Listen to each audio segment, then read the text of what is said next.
You can go. Hello, my name is Mark Wary. I grew up in Atlas, Pennsylvania, a little coal region town. I currently live outside of Sunbury with my wife Andrea and my two daughters Alexis, sophomore in Point Park, and my other daughter Amelia, who's a freshman at Chickalimi.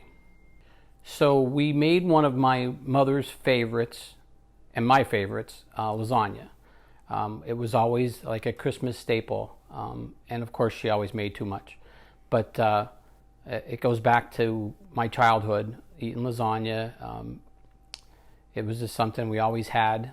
So growing up with an Italian mom, we always ate well, and not always Italian. She made stuffed cabbage, or what we would call pigeons, which is a Polish, and pierogies. Her homemade pierogies were to die for. And she would make gnocchi, which my father would call sinkers because they were so dense, but they were delicious and we loved them. So I find it real important to continue my mother's traditions of what I grew up with my daughters, because it's important to carry it on. It was part of my life growing up, and I miss it. And it's something I want to make sure that my children have for the future. My name is Andrea Wary. I grew up in Centralia, Pennsylvania, but now live in Sunbury, Pennsylvania.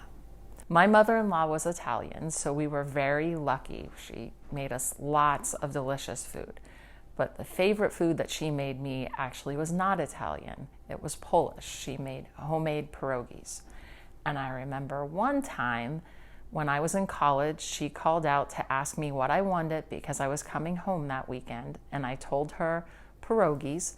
I think she literally made 4 or 5 dozen and put them in her favorite bowl, which we still have and still use. Peggy was incredibly kind and would do anything for anybody.